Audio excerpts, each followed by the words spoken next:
Quick heads up before we get into this episode. There's a little bit of audio feedback in parts of this recording. Not ideal, I know, but stick with me on this one because what's in this conversation, it's worth it.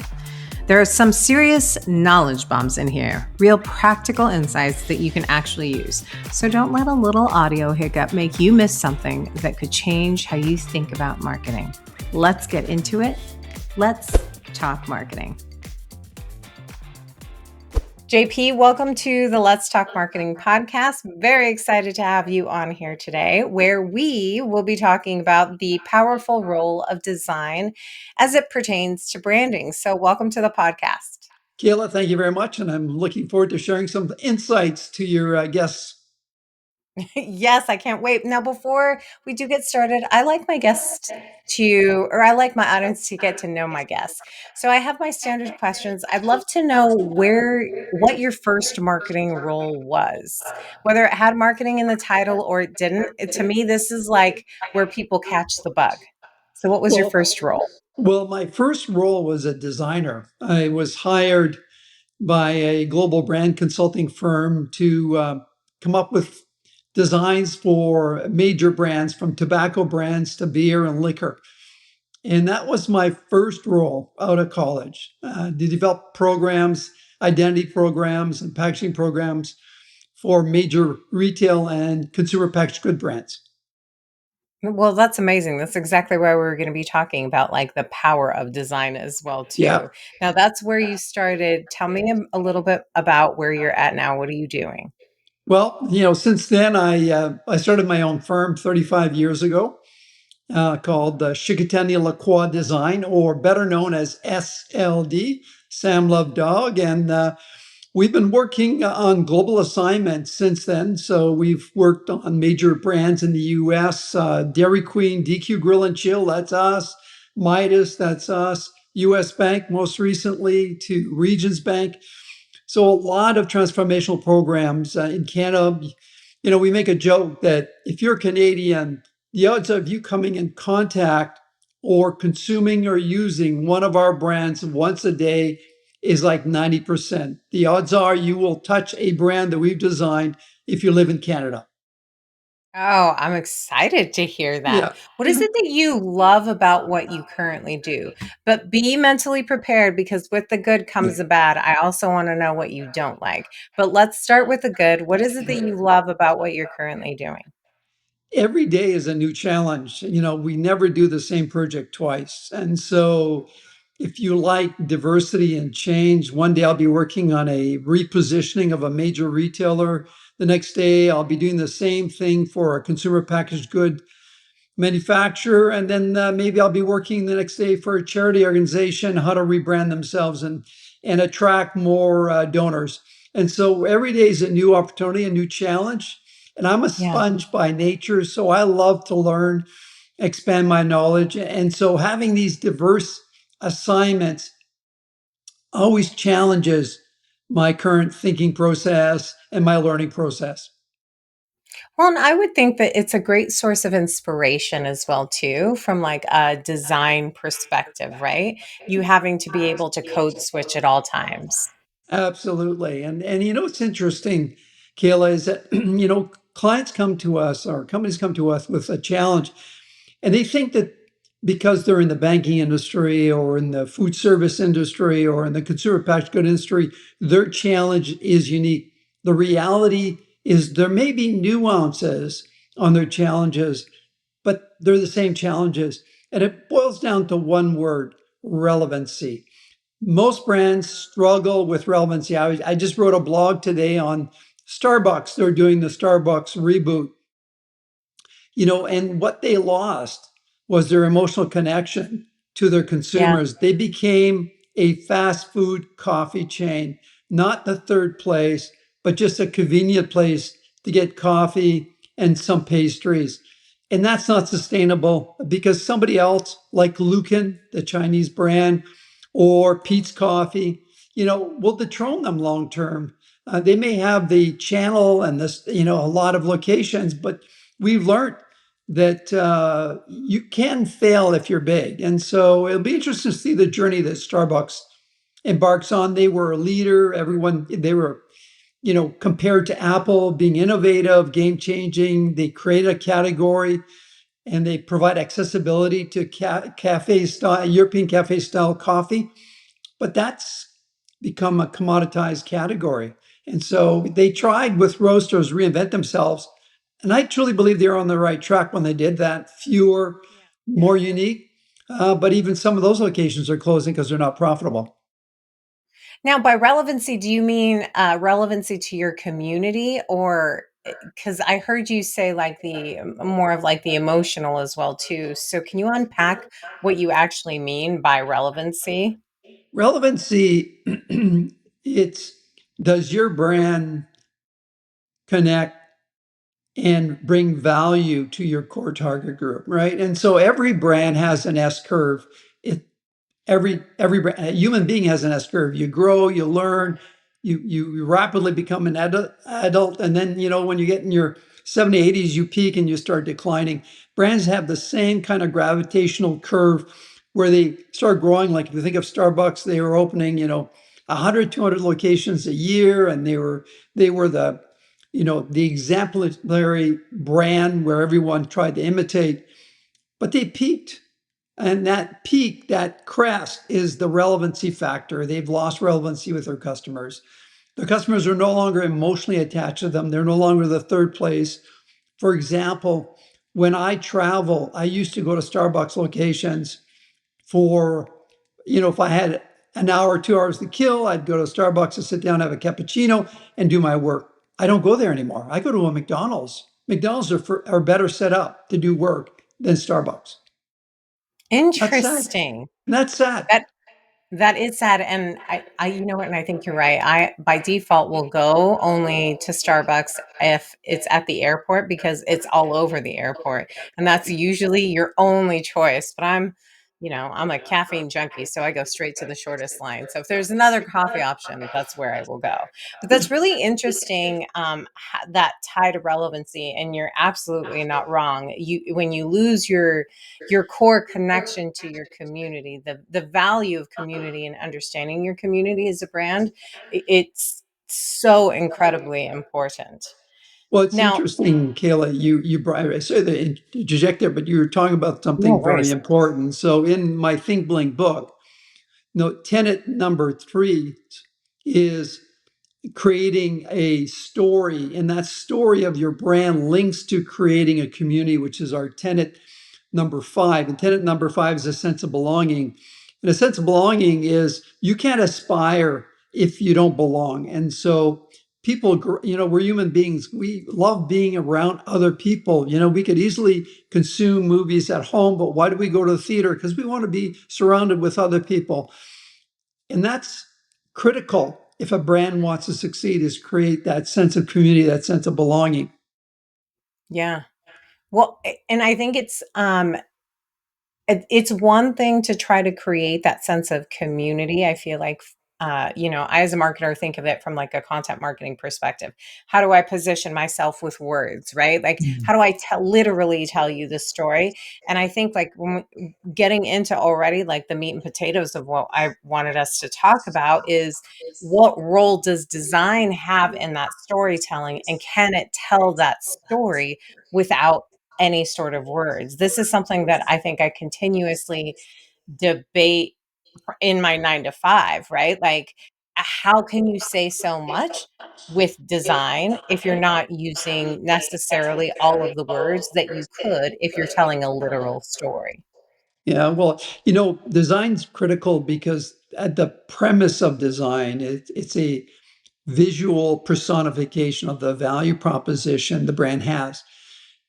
And having that visual done right is critical. And the reason it's critical is that we consume and remember images more quickly than words and other forms of communication. And so the brain's always looking for shortcuts. The brain hates to work. And if you're forcing the brain to work, to have to evaluate or seek, it's going to look for the shortcuts. And a brand recognition, visual identity allow that brain to connect subconsciously with the consumer And that's critical when you're trying to build brand loyalty. So design is an important role, but it's not just good design. It's design that is simple, it's memorable. The big challenge, that we have today is everyone's competing on features and benefits.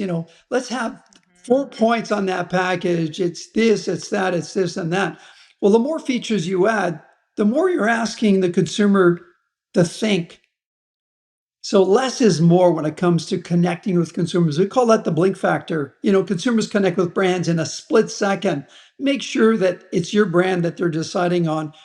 And to do that, ensure that the design is simple and easy to remember. And when you talk about like the design, it's more than just like a logo, right? You're talking about design of like the content even that they're creating or how it's formatted and what they put out there.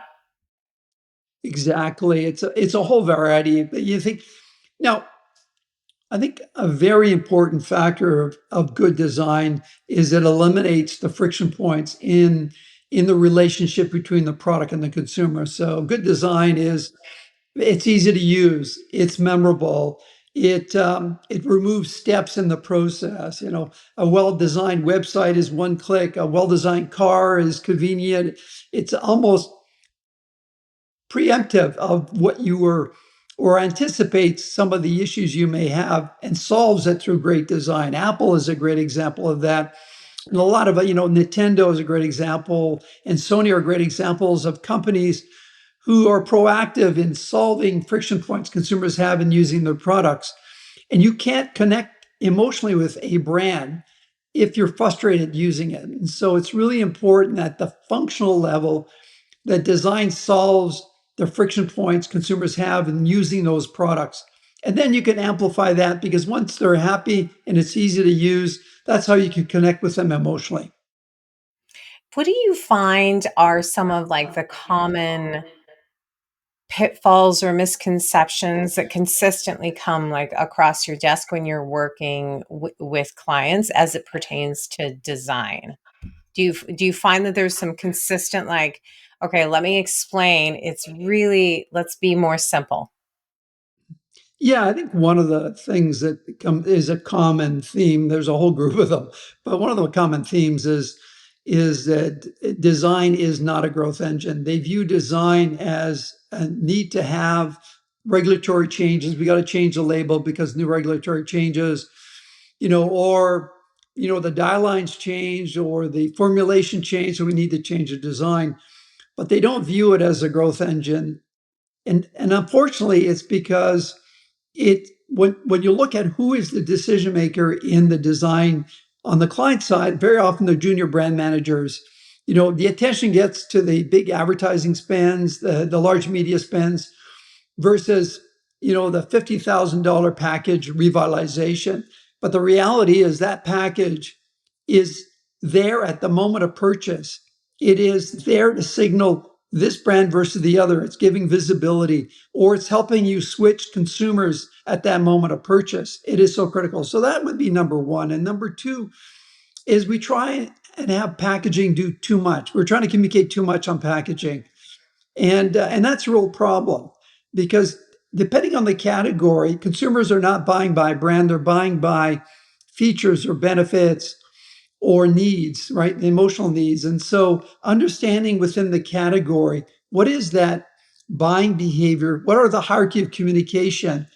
And how do you simplify that? I think that's really important so that you're not saying, hey, we need to promote these 5 features when really they're not buying on features. They're either buying on price or they're buying on brand equity or a variety of other factors. So really understanding that the packaging is your most effective marketing communication vehicle and less is more. Yeah, less is definitely more. Like I said, it's this is such a passion subject for me because I do think for me that's what I consistently am always trying to that's my challenge I'm always trying to, overcome, is that let's go with simple. We want to, even when you're just kind of creating your own brand logo, for example, I think people put a lot of weight and they want to do all the things. But to your point, like, we have to make it memorable. I know that there is a Pizza Hut story that I read a little bit about. I would love for you to share the Pizza Hut story with the audience. Well, Kayla, the foundation or the beginning of the blink factor, we coined the phrase the blink factor in 1993. That's almost more than 10 years before the blink book came out by Malcolm Caldwell.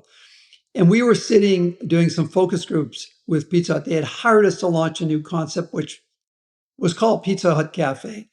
And we were interviewing consumers and they're saying, I'd say, well, what restaurants do you go to? And we're looking at hierarchy of priority of what restaurants people go out. And they would call it the Red Roof. Well, I go to the Red Roof. I go to the Red Roof. And I would say, well, what do you mean by the Red Roof? Well, that's Pizza Hut. But I look for the Red Roof.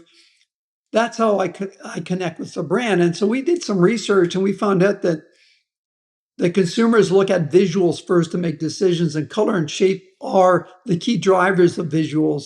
And so we coined the phrase the blink factor.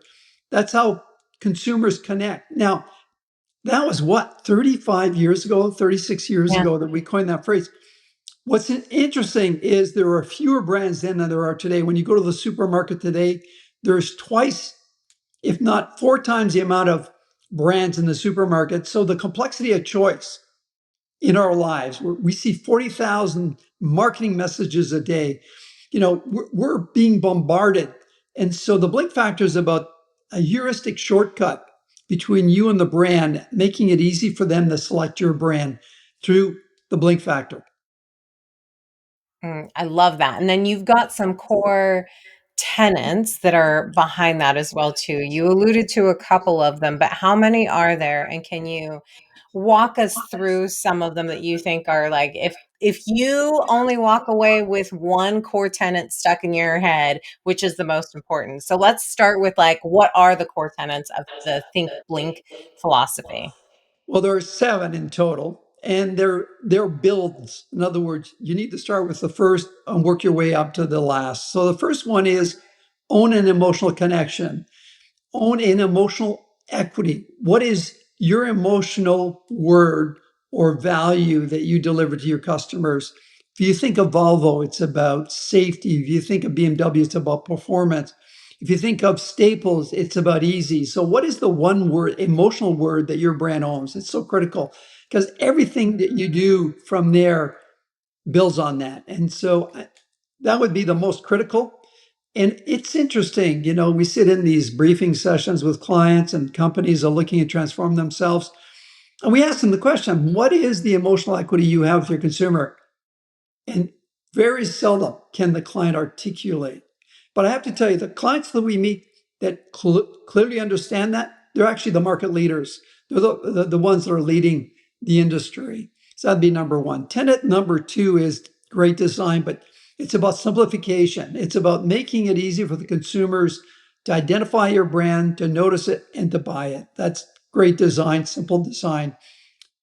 Tenet number three, which builds on tenet number, is storytelling. Your package and your communication should tell a story. Who's the villain in your story? What's the timeless challenge? And how are you going to overcome that timeless challenge?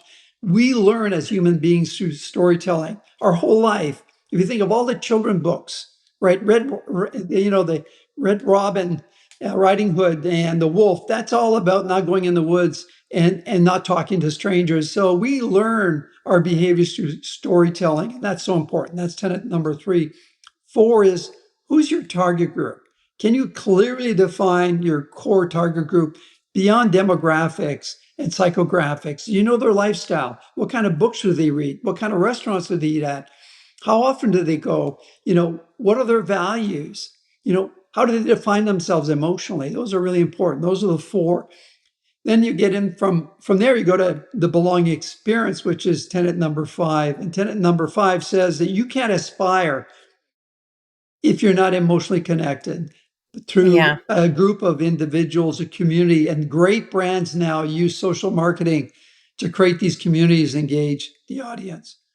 And then tenet number 6 is all about measuring what matters. And so most organizations measure transactions, sales, margins, a lot of left brain things, but very few of them measure what is the emotional equity we have, and are we filling the gap between where we need to be and where we are. And then finally, the last one is future proofing your brand. That's tenet number 7. And that's really having a plan and scenarios to avoid disruption. Yeah. We predicted the pandemic 18 months before it happened. We do a yearly trend report, and we identified that within 18 months of 2 years, we would be facing a major pandemic. And guess what? We were right. We had the wrong virus. We said it was going to be the bird flu. But the reality is, companies need to plan for these big disruptions. And you can't do that if you're just reactionary, that you don't have a playbook on the future. So those are 7 tenets. And the first one's the most important. And the first one is the most important, which that's probably, going to be the answer to this next question. Because I was going to say, to anybody that's listening that really wanted to take a look at their brand tomorrow, what's that one thing that they should do? And to me, it sounds like your answer would be like, what's your one word? What is Do your one? Yeah, you do research. Interview your customers. Find out, how does your brand make your customers feel? That's the key question. How do you make them feel? What are the words that come out of their mouth? If you're a retailer, exit interview, say, hey, listen, you were in our store, you visit our store. How did the experience make you feel? Give me some words. Give me some good words, some bad words, but give me your words. Same with the package. If you bought this product, how does this product make you feel? Does Yeah. it make, what are the equities that you own emotionally that you can leverage? And are those equities important? They may say, well, you make me feel, you feel accessible, but that could be table stakes. You got to dig deeper and ask them the whys and the whys and whys. Why did you say that? What are the emotional equities? And dig deeper to get to the core. We call them unmet emotional needs, because whoever can meet those unmet emotional needs is going to dominate the market. Well, it's interesting because you say, interview your customers, but I think that there's even a step of like the internal alignment of what do you want them to feel so that you can see like what is that gap? Am Because I do feel oftentimes, especially in B2B, decisions are made in like the boardroom, thinking of how other people are going to react, not actually asking people how they're feeling about that. So I would think that having both of those really helps you get aligned.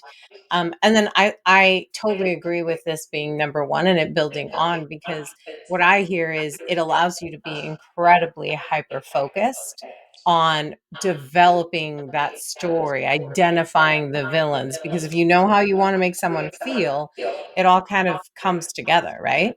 Exactly. I mean, I think you, Kelly, hit an important point.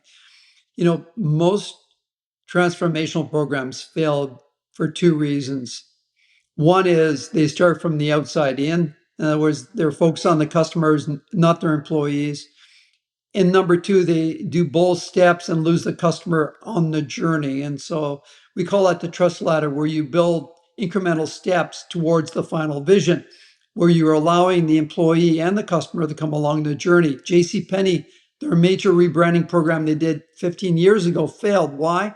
Because they took one bold step and lost their customers. And I think that that's important. It's important to first align internally what you stand for, your purpose, the emotional value you bring to your customers, and ensure that your staff, the ones that deliver your brand promise, clearly understand that emotional connection and why it's important. And then you can amplify. Once that base is done and fully integrated within the organization, it's then how do you bring it to life and personify it in external communication and branding. How do you, like, I'm sold on it, but I'm very easily sold on this.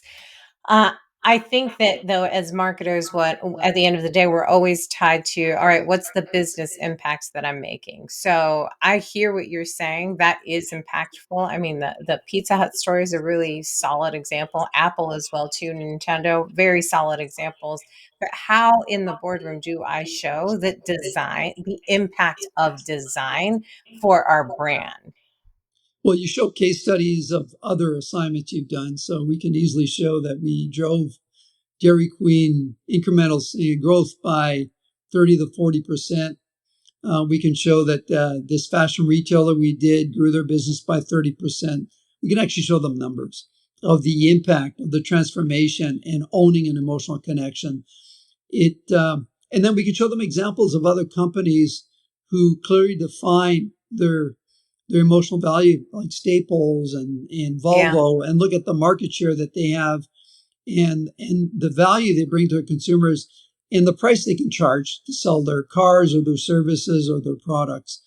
And so there's great examples. The challenge is most organizations, are focused on and are judged based on sales metrics. And although those are very important, they're not the true indicator of long-term sustainability of the business. Long-term sustainability is having deep emotional connections with our customers because you can always drive growth by discounting your product, which is what I was looking at McDonald's, their big burger promotion. They're just discounting their products. Yeah, you're going to drive sales, but all you're going to do is appease those customers that are not loyal to your business to buy on price. And that's not an ideal model. The ideal model is that the customer is willing to pay more for your product and services than your competitors. That's a true indication of having strong emotional equities. Strong emotional equities, building brand loyalty, the whole nine yards. It's funny because I think like that the design principle of like storytelling and hooking people emotionally is something that you can take to absolutely everything. And then what I really enjoy about our conversation is tying that back to design. One thing that you mentioned earlier as we were talking about Pizza Hut, you mentioned, the color of red, that there are, colors and shapes that people actually gravitate towards. Knowing that and that being out there in the world, do you find though that then people stay kind of safe in those colors and they're like, no, blue makes people feel XYZ and red makes people feel XYZ and we need sharp corners versus like circles. Do you find that now what we've created is a sea of sameness by putting Well, that out there? well, yes and no. So the way consumers identify with brands is color and shape. And so let's just say you're a bank, you're Bank of America, and you own blue and red, and you decide that really you're going to do a transformation and you're going to go to a new trendy color, purple. You're going to lose your consumers. They're going to get confused because the blink factor, that connection, that instant connection, which is primarily color and shape, is going to be a disconnect. And so owning a color is really important. Now, we were doing a big project in Latin America for a bank. And the challenge they were having is all their competitors in that market were using the same color as their brand. So how do you differentiate? So you start creating layers of secondary colors that separate their brand from their competition. But having color, owning a color is critical. Tide, why is it so successful? It's the bullseye. It owns a color and shape. You can spot it in the supermarket in the blink of the eye. You know where it is. You know what it stands for. You have clarity. You don't have to guess. And that's what the power of the blink factor and the power of owning a color and shape. I love that you said that too. And Tide is such a great example Mhm. because their colors are such a part of their brand that even the pods look like they are from Tide, from like the dot to the swirl that they have in the packaging. And Yeah. even if you just have the tabs, like that's amazing. Listen, I could talk to you all day about design and branding and storytelling. I've got one final question for you. And that is if you knew then what you know now, what is the marketing or non-marketing advice that you give to yourself?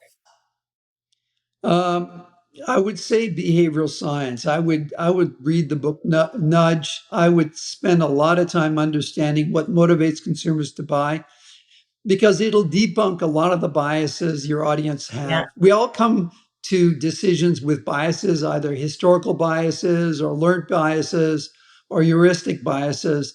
And to grow, you need to debunk a lot of these biases because they're actually the barrier for growth.